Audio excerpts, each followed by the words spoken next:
하나님 말씀 룻기 3장 10절부터 18절까지 다 같이 읽겠습니다. 시작. 가로되 내 딸아 여호와께서 내게 복 주시기를 원하노라. 내가 빈부를 물론하고 연수한 자를 좇지 아니하였으니 너의 베푼 인애가 처음보다 나중이 더하도다. 내 딸아 두려워 말라. 내가 내 말대로 내게 다 행하리라. 내가 현숙한 여자인 줄 나의 성읍 백성이 다 아느니라. 참으로 나는 내 기업을 물을 자나 물을 자가 나보다 더 가까운 친족이 있으니 이 밤에 여기서 머무르라. 아침에 그가 기업 물을 자의 책임을 내게 이행하려 하면 좋으니 그가 그 기업 물을 자의 책임을 행할 것이니라. 만일 그가 기업 물을 자의 책임을 내게 이행하고자 아니하면 여호와의 사심으로 맹세하노니 내가 기업 물을 자의 책임을 내게 행하리라. 아침까지 누울지니라. 룻이 새벽까지 그 발치에 누웠다가 사람이 피차 알아보지 어려울 때에 일어났으니 보아스의 말에 여인이 타작마당에 들어온 것을 사람이 알지 못하여야 할 것이라 하였음이라. 보아스가 가로되 내 겉옷을 가져다가 펴서 잡으라. 펴서 잡으니 고리를 6번 베어 룻에게 이워주고 성으로 들어가니라. 룻이 시모에게 이르되 그가 가로되 내 딸아 어떻게 되었느냐. 룻이 그 사람의 자기에게 행한 것을 다 고하고 가로되 그가 내게 이 보리를 6번 베어 주며 이르기를 빈손으로 내 시모에게 가지 말라 하더이다. 이에 시모가 가로되 내 딸아 이 사건이 어떻게 되는 것을 알기까지 가만히 앉아 있으라. 그 사람이 오늘날 이 일을 성취하기 전에는 쉬지 아니하리라. 아멘. 신약 성경의 첫 번째 책인 마태복음은 아브라함과 다윗의 자손 예수 그리스도의 세계라 라고 하면서 시작을 합니다. 그러면서 2절부터는 예수님의 계보가 기록되었는데 특이하게도 예수님의 계보에 5명의 여인이 등장하는 것을 볼 수 있습니다. 일반적으로 유대인들의 족보에는 여자가 올라가질 않습니다. 그런데 특이하게도 5명의 여인이 예수님의 계보에 등장을 합니다. 더 특이한 것은 5명의 여인 중에 무려 4명이 이방 여인이라는 거예요. 다말이라고 하는 여자, 그리고 라합이라고 하는 여자와 룻과 우리아의 아내라고 기록되어 있는데 바로 밧세바, 이 4명이 모두 이방 여인입니다. 다말은 가나안 여인이고 라합은 여리고 출신의 기생입니다. 그리고 룻은 모압 여인이고 밧세바는 헷 족속입니다. 자, 이처럼 하나님의 아들 예수의 그 계보에 5명의 여인이 등장하고 그 중에 무려 4명이 이방 여인이라고 하는 것은 우리에게 분명한 의미를 전달해 주고 있습니다. 이것은 하나님께서는 이스라엘만의 하나님이 아니라 만민의 하나님이라는 사실을 우리에게 분명하게 보여줍니다. 그뿐만 아니라 하나님의 구원 대상이 결코 혈통적 유대인에게만 국한되는 것이 아니라 모든 만민이 다 하나님의 구원의 대상인 것을 보여주고 있습니다. 우리가 자칫 잘못해서 구약을 오해하면 마치 하나님은 이스라엘만의 하나님인 것처럼 여길 수 있습니다. 그리고 구원의 대상 또한 혈통적 이스라엘 뿐이라고 오해하기 쉽습니다. 그러나 다말의 사건을 통해서나 또 오늘 성경 본문에 나오는 룻이라고 하는 여인의 사건을 통해서 하나님은 결코 이스라엘만의 하나님이 아니요, 또 구원의 대상이 이스라엘만이 아니라 만 백성의 하나님이시고 만민이 하나님의 구원 대상임을 분명하게 알 수 있습니다. 구약의 룻기는 작은 복음서라고 불립니다. 그리고 룻기에 등장하는 룻이라고 하는 여인과 보아스라고 하는 사람은 구약 고엘이라고 하는 제도의 가장 대표적인 본보기로 특히 3장 15절은 고엘의 의미가 분명하게 드러난 장면입니다. 룻의 겉옷과 보리 6대는 상징적인 의미를 담고 있습니다. 15절을 보면 룻의 겉옷에 보리를 6번 되어 주는데 이것은 이방인에게도 하나님의 은혜가 전달된다는 사실을 우리에게 분명하게 보여주는 것입니다. 여기서 룻의 겉옷은 바로 이방인에게도 하나님의 은혜가 전파된다는 것을 상징적으로 보여주는 것이고, 룻의 겉옷에 담긴 보리 6대는 룻을 통하여 일어나게 될 그 자손들의 풍성함을 설명하고 있습니다. 자, 4장 18절부터 22절까지 우리 한번 다 같이 읽어보겠습니다. 룻기 4장 18절부터 22절까지 베레스의 세계는 이러하니라. 베레스는 헤스론을 낳고 헤스론은 람을 낳았고 람은 암미나답을 낳았고 암미나답은 나손을 낳았고 나손은 살몬을 낳았고 살몬은 보아스를 낳았고 보아스는 오벳을 낳았고 오벳은 이새를 낳았고 이새는 다윗을 낳았더라. 자, 룻과 보아스가 결혼해서 이새를 낳습니다. 그리고 이새를 통해서 다윗을 낳았고 다윗의 자손을 통해서 예수 그리스도께서 이 땅에 오셨습니다.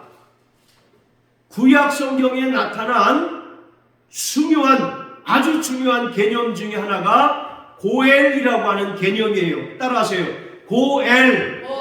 네, 바로 이 고엘이라고 하는 제도는 히브리 민족에게 나타나는 독특한 제도로서 신족 혹은 혈연 공동체 안에서 그 구성원들의 생명과 재산 그리고 가문을 보호하기 위한 일종의 보호 제도입니다.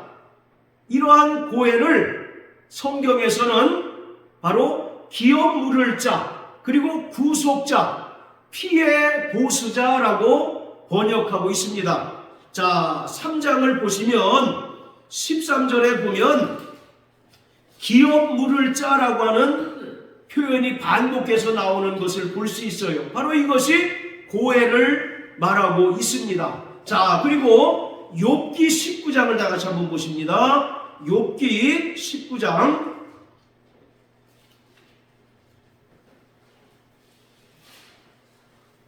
자, 25절입니다. 내가 알기에는 나의 구속자가 살아계시니 그 후일에 그가 땅 위에 서실 것이요. 바로 여기서 나의 구속자 할 때 이 구속자란 말이 고엘이라고 하는 의미입니다. 자, 그리고 민수기 35장을 또 읽어봅니다. 민수기 35장 자, 12절입니다. 시작. 이는 너희가 보수할 자에게서 도피하는 성을 삼아 살인자가 회중 앞에 서서 판결을 받기까지 죽지 않게 하기 위함이니라. 자, 여기서 보수할 자, 이 보수라고 하는 말은 복수를 의미합니다.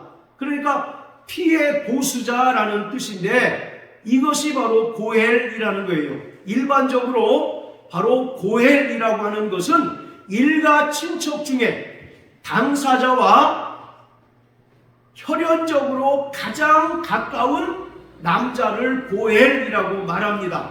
결국 고헬, 즉 기업 물을 자라고 하는 것은 생사를 함께하는 혈연 공동체 안에서 가장 가까운 친족, 바로 근족을 말하고 있습니다. 이 고헬이라고 하는 말은 본래 회복하다, 그리고 구원하다라는 뜻을 가지고 있어요. 그래서 구약에서는 빚 때문에 자기 재산이 남에게 팔린 경우 가장 가까운 사람이 그 재산을 도로 찾아주어야 합니다. 그리고 자식을 낳지 못하고 죽은 사람이 있으면 그 형제를 대신하여 자손을 낳게 함으로써 그 가문을 이어주고 또 그 이름이 끊어지지 않게 해주는 것을 바로 고헬이라고 말해요. 그리고 세 번째 개념은 바로 피해 보수자라고 하는 개념인데, 자기 친족이 다른 사람에 의해서 살해를 당하게 되면 그 죽은 사람과 가장 가까운 사람이 자기 친족을 죽인 사람을 반드시 죽여야만 합니다. 이것을 바로 피해 보수자라고 합니다. 예수님께서도 이런 말씀을 하셨어요. 이는 이로, 바로 눈은 눈으로 라고 하는 말씀이 있죠. 바로 구약에서 동해보복법이라는 것이 있습니다. 다른 사람이 내 일을 상하게 하면 나도 똑같이 상대방의 일을 상하게 해야 하고, 상대방이 내 눈을 상하게 하면 나도 상대방의 눈을 상하게 해야 하는 거예요. 이것이 바로 율법에서 규정하고 있는 동해보복법인데, 가령 어떤 사람이 내 친척을 죽였다고 할 때 죽은 사람과 가장 가까운 친족이 자기 친족을 죽인 사람을 반드시 죽여야만 합니다. 이것은 바로 율법에서 분명하게 정하고 있는 바예요. 그래서 억울한 죽음을 반드시 복수해야만 하는 분명한 의무가 바로 있습니다. 그것이 바로 고헬 제도예요. 이러한 고헬 제도가 구약 성경에는 많이 나타나고 있는데 대략 6가지 개념으로 구약에 등장을 합니다. 그 첫 번째는 친족의 재산을 되찾아 주거나 또는 유지시켜 주어야 합니다. 그리고 두 번째로 가난 때문에 다른 사람에게 종으로 팔린 친족이 있으면 그 사람과 가장 가까운 사람이 종된 자기 친척을 속량하고 구원해 주어야 합니다. 그리고 세 번째 개념은 말씀드린 것처럼 바로 피해 보수자 개념이에요. 내 친족이 다른 사람에 의해서 살해를 당했을 경우 이 죽은 사람과 가장 가까운 친족이 자기 친척을 죽인 사람을 반드시 죽여야만 합니다. 그런데 구약에 보면 도피성 제도라고 하는 것이 있죠. 만약에 고의로 사람을 죽인 경우가 아니고 우발적으로 또는 실수로 사람을 죽인 경우에 한해서 도피성으로 피하면 생명을 부지하는 그러한 제도가 있습니다. 그것이 바로 피해 보수자와 서로 연결이 되는 거죠.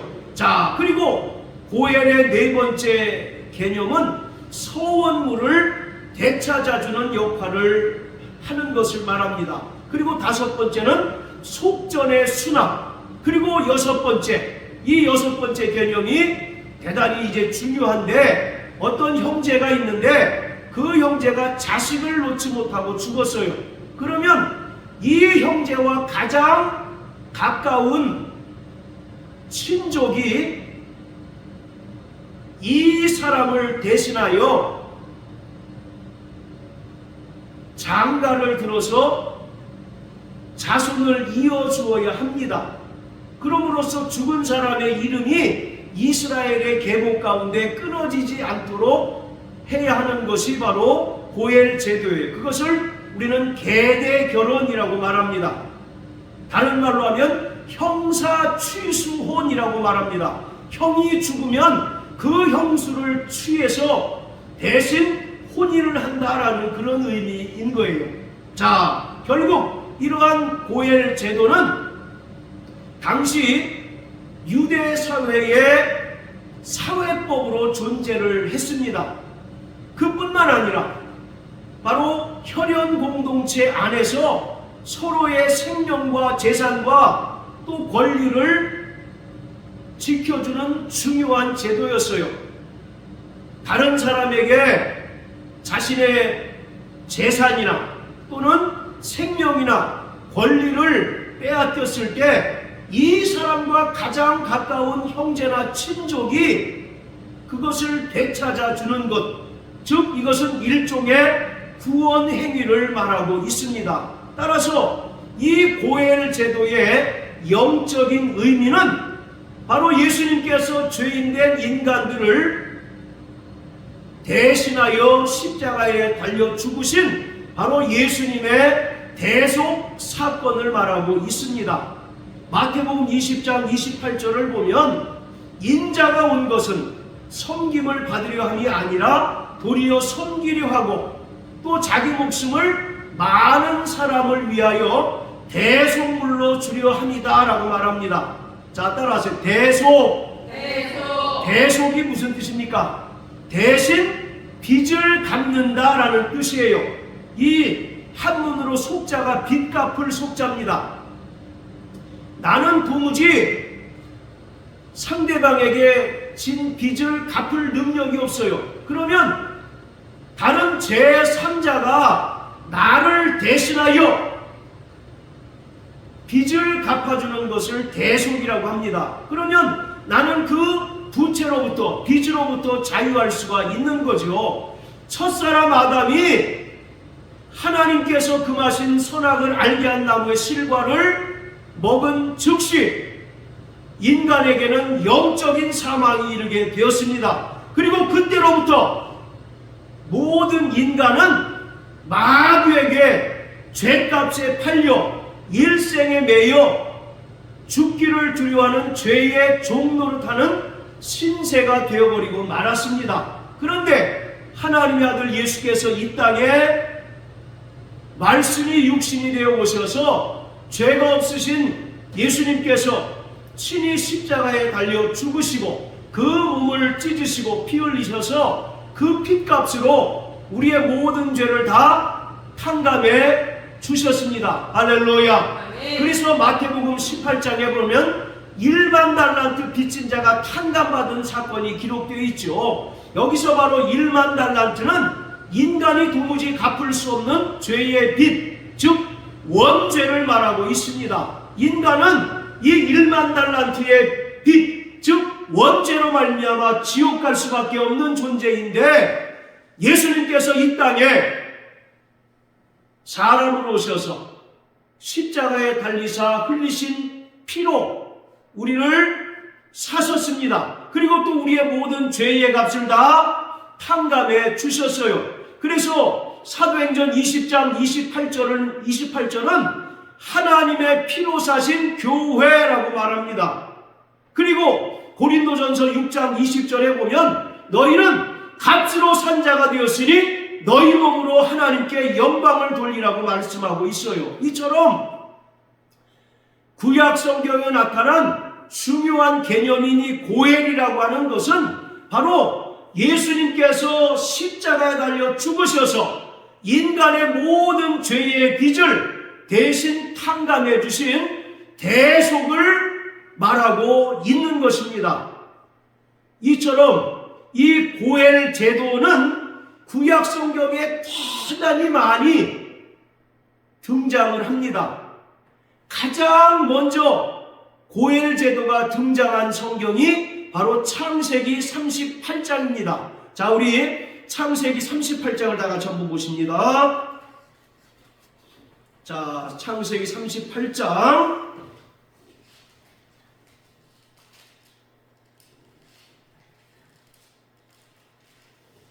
자, 1절부터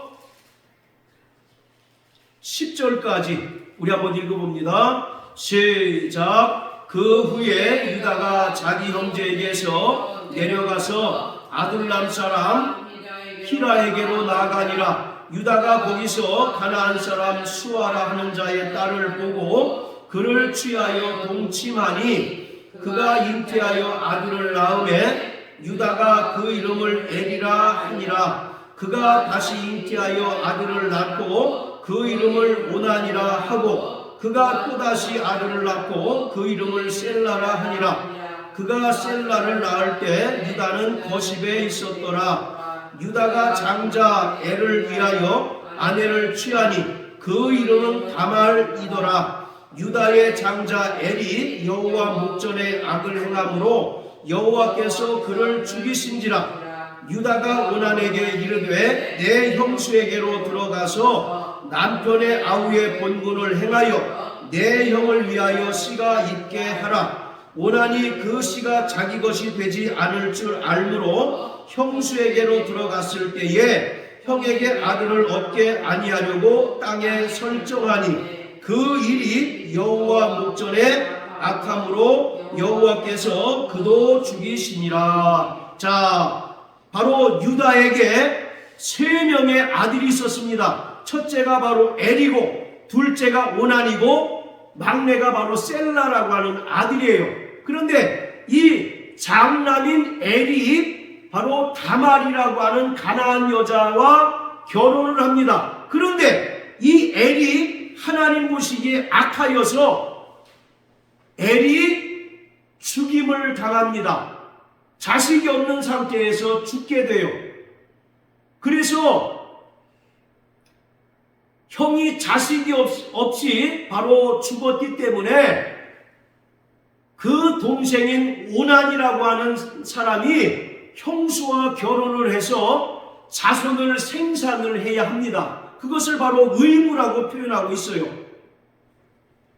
8절에 보면 내 형수에게로 들어가서 내 남편의 아우의 본분을 행하라고 이렇게 이야기합니다. 이것은 바로 의무라는 거죠. 그런데 이 오난이라고 하는 둘째 아들이 곰곰이 생각해 보니까 형수와 결혼을 해서 아들을 낳게 되면 그 아들이 누구의 아들이 되는 겁니까? 네, 자기의 아들이 되는 것이 아니라 형 엘의 아들이 되는 거예요. 그것이 바로 심히 못마땅해서 이 오난이라고 하는 사람은 땅에 설정을 했습니다. 그래서 이 오난이라고 하는 이름에서 자위라고 하는 이름이 자위라는 그 말이 나왔습니다. 오나니즘, 자위라고 하는 그런 뜻인데요. 바로 땅에 설정을 했어요. 그래서 이것이 하나님 보시기에 악해서 하나님께서 오난도 죽입니다. 자, 그럼 이제 그 다음 차례에 누가 되는 거예요? 막내 아들인 셀라가 그 형수와 결혼해서 자손을 생산을 해야 됩니다. 그런데 유다 생각에는 이 막내 아들 셀라는 나이가 어리기 때문에 형수와 결혼을 시키지 않습니다. 그리고 나서 이 다말이라고 하는 자기 며느리를 친정으로 돌려보내요.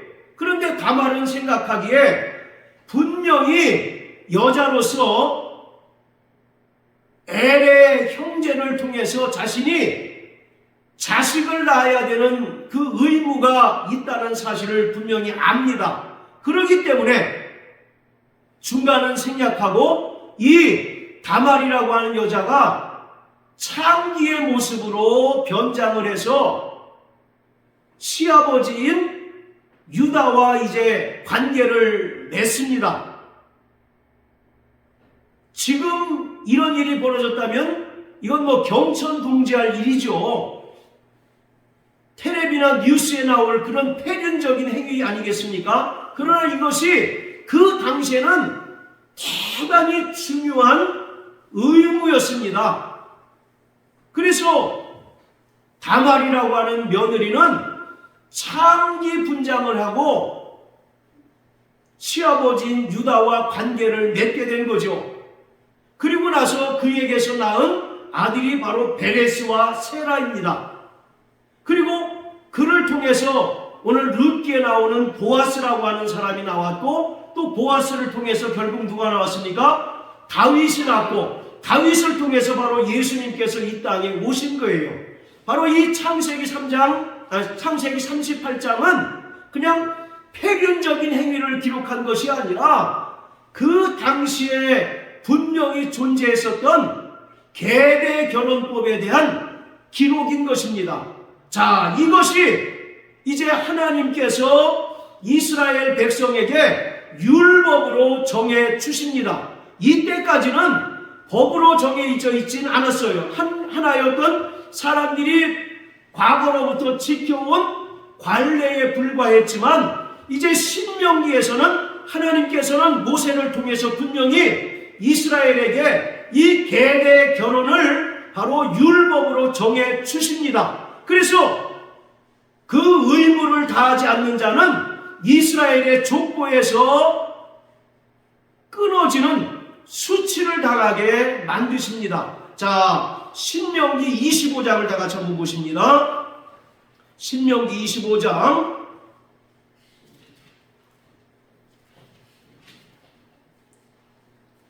자, 5절부터 10절까지입니다.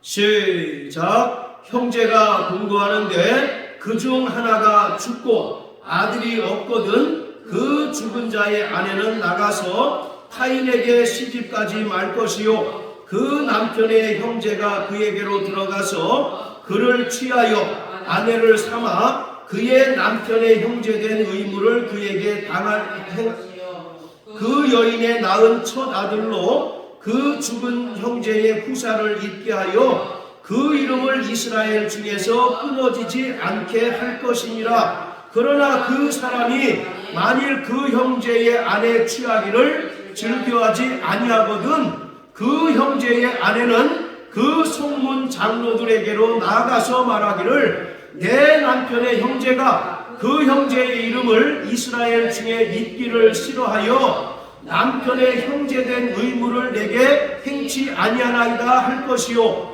그 성읍 장로들은 그를 불러다가 이를 것이며 그가 이미 정한 뜻대로 말하기를 내가 그 여자 취하기를 즐겨 아노라 하거든 그 형제의 아내가 장로들 앞에서 그에게 나아가서 그의 발에서 신을 벗기고 그 얼굴에 침을 뱉으며 이르기를 그 형제의 집 세우기를 즐겨 아니하는 자에게는 이같이 할 것이라 할 것이며 이스라엘 중에서 그의 이름을 신 벗기운 자의 집이라 칭할 것이라. 바로 이것이 계대 결혼법입니다.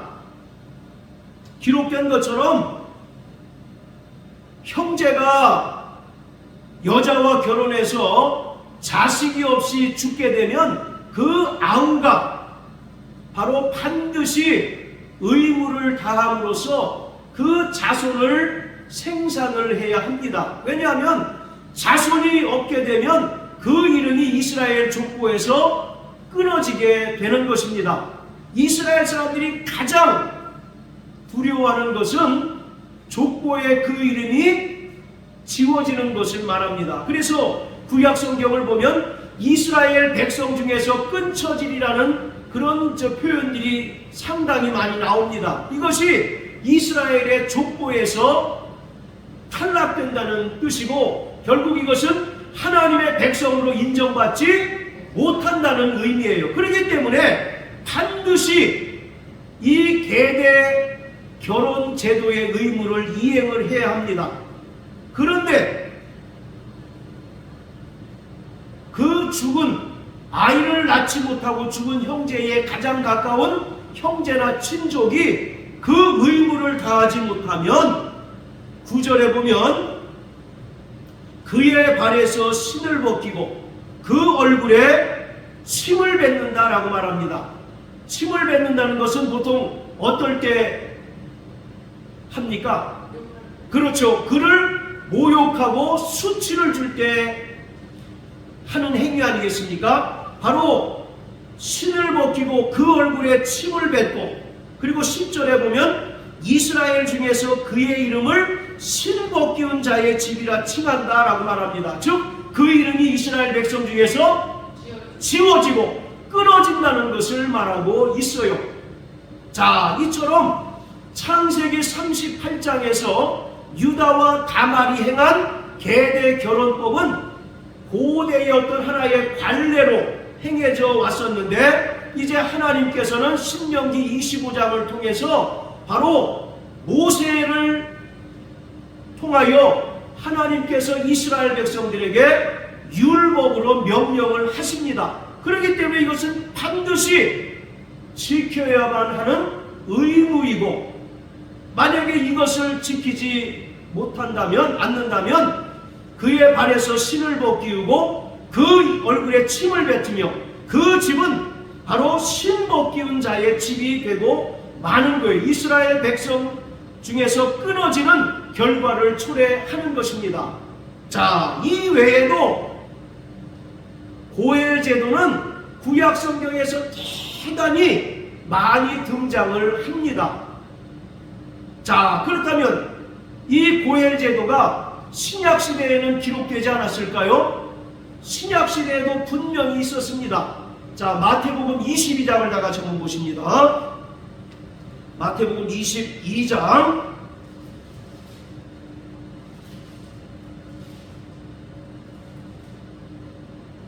자, 23절부터 28절까지 우리 또 같이 읽어봅니다. 시작. 부활이 없다 하는 사두개인들이 그날에 예수께 와서 물어 가로되 선생님이여, 모세가 일렀으되 사람이 만일 자식이 없이 죽으면 그 동생이 그 아내에게 장가들어 형을 위하여 후사를 세울지니라 하였나이다. 우리 중에 칠형제가 있었는데 마지 장가들었다가 죽어 후사가 없으므로 그의 아내를 그 동생에게 끼쳐주고 그 둘째와 셋째로 일곱째까지 그렇게 하다가 최후에 그 여자도 죽었나이다. 그런즉 저희가 다 그를 취하였으니 부활 때의 일곱 중에 네 아내가 되리이까. 바로 예수님께서 부활을 인정하지 않는 사두개인들과의 논쟁 중에서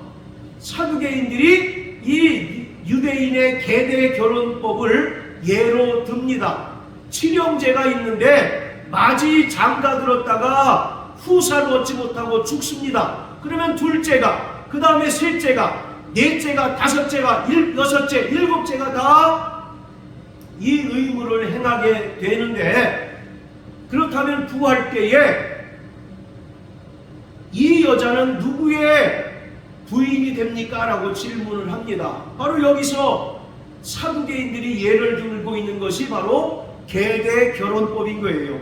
자, 또 요한복음 4장을 다 같이 한번 보십니다. 요한복음 4장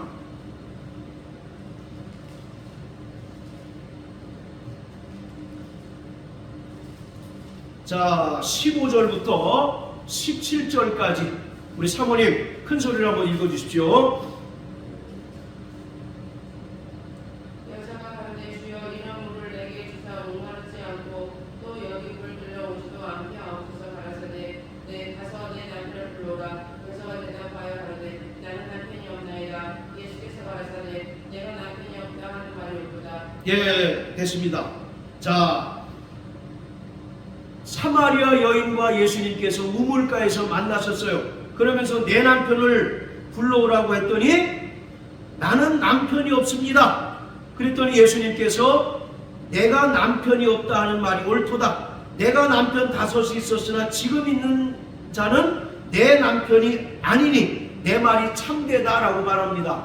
우리는 일반적으로 이 사마리아 여인을 남자 없이는 못 사는 성적으로 부도덕하고 음탕하고 또 문란한 여자로 이해를 합니다. 이렇게 성적으로 문란한 여자가 예수를 만나서 변화되었다라고 이 요한복음 4장을 이해를 합니다. 그런데 잘 생각해 보세요.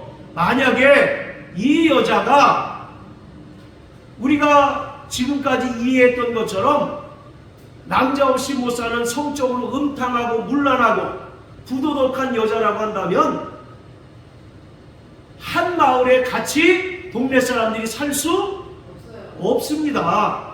그리고 더 중요한 것은 그 뒤에 보면 이 사마리아 여인이 바로 예수님을 그리스도로 알고 동네 사람들에게 가서 내가 그리스도를 만났다라고 했더니 동네 사람들이 그 사마리아 여인의 말을 듣고 예수님께로 우르르 몰려갑니다. 만약에 이 여인이 성적으로 부도덕하고 음탕한 여자라고 한다면 동네 사람들이 이 여인과 살지 못할 뿐만 아니라 이 여인의 말을 그렇게 신뢰해서 예수님께 갔을까요? 결코 그렇지 않습니다. 이 여인은 비록 사마리아 여자라 할지라도 메시아가 오기를 늘 기다리던 자였습니다. 자, 25절을 보세요. 여자가 가로되 메시아 곧 그리스도라 하는 이가 오실 줄을 내가 아노니 그가 오시면 모든 것을 우리에게 고하시리이다. 이 여자는 비록 유대인들이 상종하지 않는 사마리아 여자라 할지라도 누구를 기다리고 있었습니까?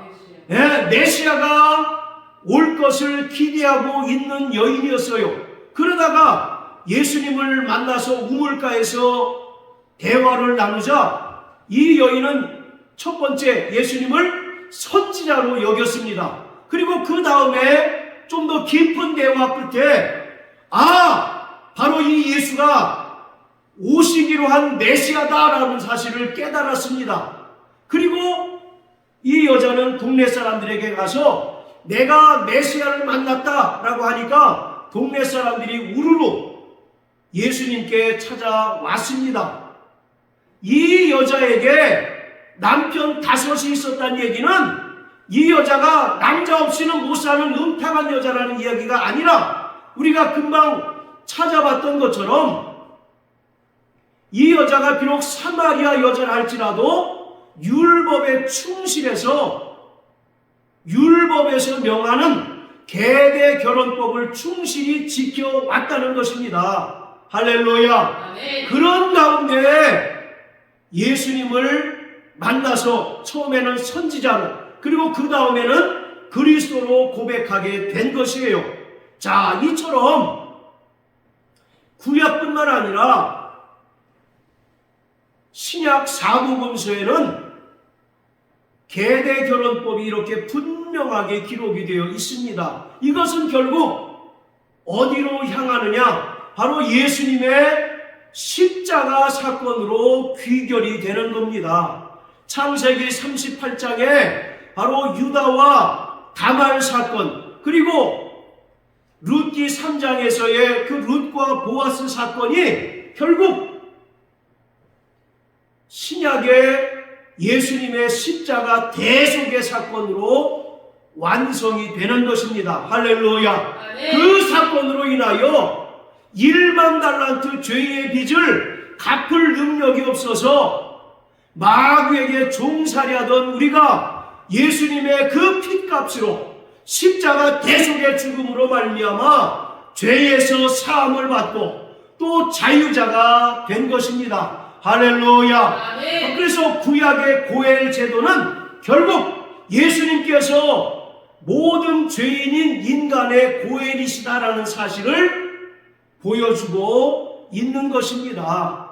이처럼 구약의 이스라엘 백성들은 이 고헬 제도에서 정하고 있는 그 책임과 의무를 충실히 이행을 했어요.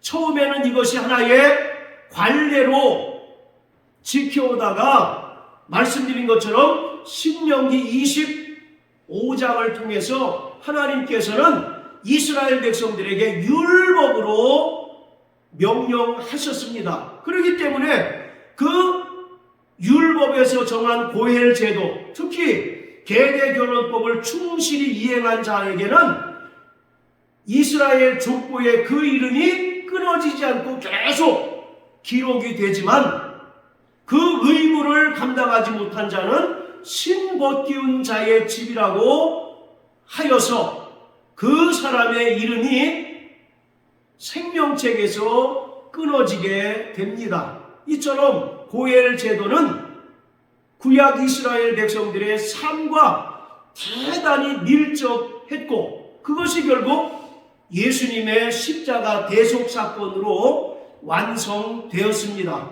자, 다시 룻기 3장으로 돌아갑니다. 자, 오늘 이 룻기는 4장까지밖에 없는 짧은 책이지만 서두에 말씀드린 것처럼 작은 복음서라고 불릴 만큼 룻과 보아스의 관계는 바로 신랑이신 예수님과 신부인 성도의 관계를 분명하게 보여주고 있습니다. 이 룻기에서 나오는 고헬 제도가 바로 두 가지 개념으로 나타납니다. 그 첫 번째가 기업 물을 자입니다. 자, 따라하세요. 기업 물을 자. 기업 물을 자. 자, 3장 12절 13절 우리 같이 한번 읽어볼까요? 자, 시작. 참으로 나는 내 기업을 물을 자나 물을 자가 나보다 더 가까운 친족이 있으니 이 밤에 여기서 머무르라. 아침에 그가 기업 물을 자의 책임을 내게 이행하려 하면 좋으니 그가 기업 물을 자의 책임을 행할 것이니라. 만일 그가 기업 물을 자의 책임을 내게 이행코자 아니하면 여호와의 사심으로 맹세하노니 내가 기업 물을 자의 책임을 내게 행하리라. 아침까지 누울지니라. 그러니까 룻이 그 시어머니인 나오미의 그 명령을 따라서 룻과 동침을 하기 위해서 룻을 찾아갑니다. 그것을 알고 보아스가 뭐라고 얘기하느냐면 나보다 먼저 그 의무를 우선해서 감당할 자가 있다는 거죠. 네. 나보다 우선순위로 그 기업 물을 자의 의무를 감당할 자가 있으니 내가 아침이 되어서 그에게 의향을 물어볼 것이다. 그래서 그가 기업 물을 자의 의무를 감당하면 그만이지만 만약에 그가 의무를 감당하지 않거든 내가 기쁨으로 그것을 감당할 것이다 라고 말하고 있는 거예요. 자, 그러면서 이제 4장으로 넘어갑니다. 자, 4장 1절부터 6절까지 자, 같이 읽겠습니다. 시작. 보아스가 성문에 올라가서 거기 앉았더니 마침 보아스의 말하던 기업 물을 자가 지나는지라. 보아스가 그에게 이르되 아무여 이리로 와서 앉으라. 그가 와서 앉음에 보아스가 성읍 장로 10인을 청하여 가로되 당신들은 여기 앉으시라. 그들이 앉음에 보아스가 그 기업 물을 자에게 이르되 모압 지방에서 돌아온 나오미가 우리 형제 엘리멜렉의 소유지를 관할하므로 내가 여기 앉은 자들과 내 백성의 장로들 앞에서 그것을 사라고 내게 구하여 알게 하려 하였노라. 내가 물으려면 물으려니와 내가 물으지 아니하려거든 내게 구하여 알게 하라. 그 다음은 나요. 그 외에는 물을 자가 없느니라. 그가 가로되 내가 물으리라. 보아스가 가로되 내가 나오미의 손에서 그 밭을 사는 날에 곧 죽은 자의 아내 모압 여인 룻에게서 사서 그 죽은 자의 기업을 그 이름으로 잊게 하여야 할지니라. 자, 보아스보다 먼저 우선해서 그 의무를 지켜야 될 자가 있다는 거죠. 그래서 보아스가 그 사람과 같이 장로들 앞에 가서 이제 공증을 받는 것입니다. 당신이 나보다 더 기업 물을 자로서 우선순위이니 이 의무를 감당하라. 이렇게 말했더니 그 사람이 처음에 어떻게 얘기합니까? 흔쾌히 그 제안을 수락을 해요. 왜냐하면 그 엘리멜렉의 땅이 자기에게로 다 돌아오기 때문에 그렇습니다. 그런데 그 다음에 이 보아스가 우선순위에서 앞선 자에게 말하되, 그렇다면 당신은 나오미의 며느리인 룻을 아내로 취하라고 또 제안을 합니다. 그런데 먼저 기업 물을 자가 그 제안을 거부합니다. 왜 거부했겠습니까? 만약에 그 우선순위를 가진 자가 룻과 결혼해서 아들을 낳게 되면 그 모든 아무개의 재산이 다 엘리멜렉의 다른 집 소유로 넘어가기 때문에 그 제안을 거절한 거예요. 처음에는 땅만 상속하라고 했을 때는 흔쾌히 수락을 했지만 나오미의 며느리인 룻을 아내로 취하라고 했을 때는 그것을 거절했습니다. 왜냐하면 그와 관계를 맺어서 아들을 낳게 되면 그 우선순위를 가진 자의 땅이 전부 엘리멜렉이라고 하는 사람에게 돌아가기 때문에 그는 경제적인 손실을 보는 거죠. 그래서 그 제안을 거절을 합니다. 그래서 그 사람의 이름이 뭐라고 되어 있습니까? 1절에 보면 아무여라고 되어 있습니다. 아무여라는 말은 아무개야 그런 뜻입니다. 그 이름이 성경에서 어떻게 됐다는 얘기입니까? 지워져 버렸다는 얘기예요. 다른 사람은 분명히 그 이름이 기록이 되어 있잖아요. 그런데 이 사람은 그냥 아무개야 라고 이렇게 호칭하게 됩니다. 그러니까 이 계대 결혼법의 의무를 감당하지 못함으로 인하여 이 사람은 어떤 자가 됐습니까? 신먹기운 자가 된 거예요. 그래서 이 사람의 이름이 이스라엘 백성 중에서 끊쳐진 것입니다. 이 우선순위를 가진 자는 경제적인 손실에 눈이 멀어가지고 하나님께서 명령하신 그 계대 결혼법의 의무를 온전히 이해하지 못하였어요. 그리고 그 결과 어떻게 됐습니까? 그 이름이 이스라엘 백성 중에서 끊어지고 만 것입니다. 자, 이처럼 계대 결혼법은 죽은 자의 그 가까운 친척이나 형제가 그 부인과 결혼을 함으로써 자식을 낳아서 대를 계속 이어주는 거예요. 그래야만 죽은 사람의 이름이 이스라엘 백성 중에서 끊어지지 않습니다. 그런데 이 아무개라고 하는 사람은 하나님의 백성에서 탈락된 자입니다. 오늘 우리도 성경에 우리의 이름이 기록되어 있는 줄 믿으시길 바랍니다. 바로 성경이 하나님의 생명책이에요. 요한계시록 20장에 뭐라고 기록하고 있습니까? 생명책에 그 이름이 기록되지 않은 자는 둘째 사망, 즉 영원히 꺼지지 않는 지옥불에 들어간다라고 말씀하고 있습니다. 그러니까 이 아무개라고 하는 사람은 하나님 백성으로서의 그 의무를 충실히 이해하지 못함으로 인하여 하나님 백성에서 어떻게 됐습니까?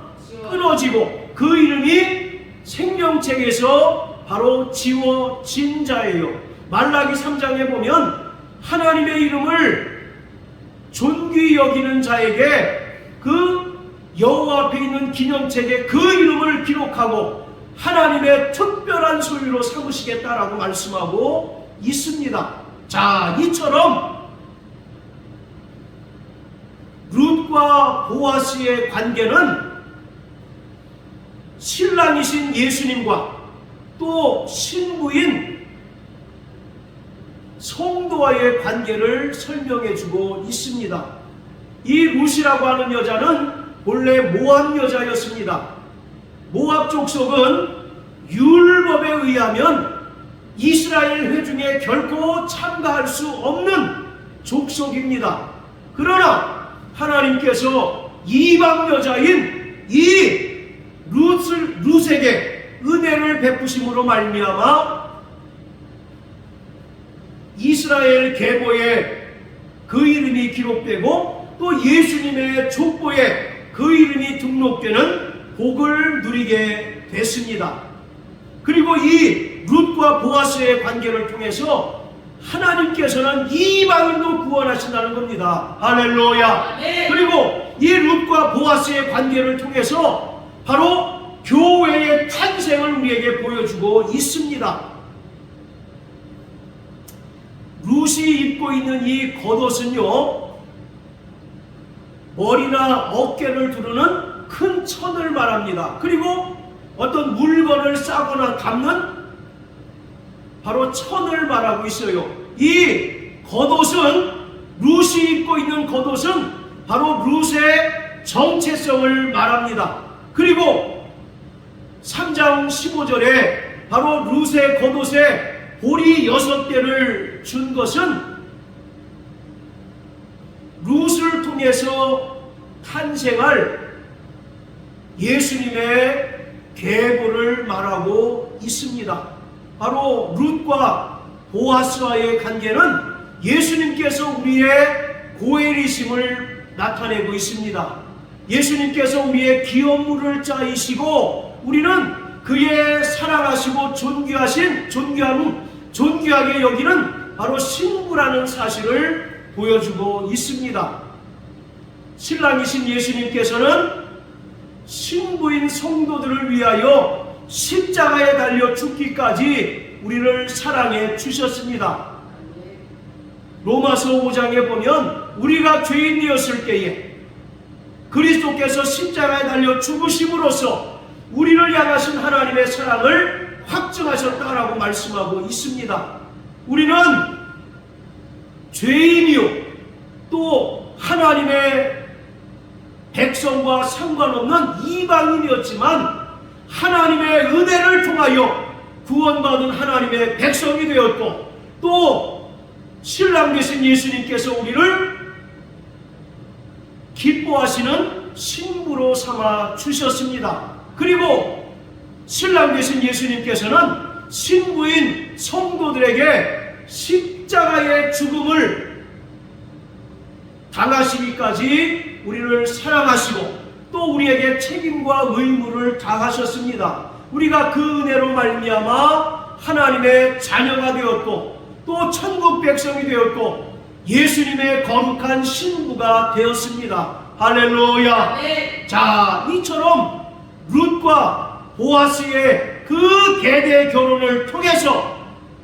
우리는 죄인이었고 이방인이었는데 우리의 고엘이신 예수님을 통하여 우리가 구원받은 하나님의 백성이 되고 또 거룩한 신부가 되었음을 오늘 이 사건을 통하여 우리에게 분명하게 보여주고 있습니다. 그러므로 우리는 마땅히 신부로서의 그 책임과 의무를 다해야 하는 자들입니다. 할렐루야. 바로 신부의 책임은 뭘까요? 오직 다시 오실 주님을 위하여 믿음과 정절로 자신을 단장해야 한다는 것입니다. 그리고 신부의 의무는 오직 일부 종사해야 된다는 거예요. 다른 외간 남자와 통간해서는 안 된다는 것입니다. 세상과 겸하여 하나님을 섬겨서는 안 된다는 거예요. 오직 일편단심, 다시 오실 주님을 오매불망 기다리고 믿음과 정절로 단장하는 거룩한 신부 되기를 주님의 이름으로 축복합니다. 바로 룻과 보아스의 그 관계는 사랑과 순종의 관계입니다. 예수님과 신부인 성도의 관계 또한 사랑과 순종의 관계예요. 신랑 되신 예수님께서는 우리를 십자가에 달려 죽기까지 사랑하시고 또 보호하시고 지켜주셨습니다. 할렐루야. 그러므로 우리는 그 사랑에 대하여 믿음으로 반응하여 일평생 그의 말씀에 순종하고 다시 오실 예수님을 기다리고 믿음과 정절로서 자신의 영혼을 단장하는 자가 되어야 합니다. 이런 삶을 살아내는 저와 여러분들 되시길 주의 이름으로 축복합니다. 할렐루야.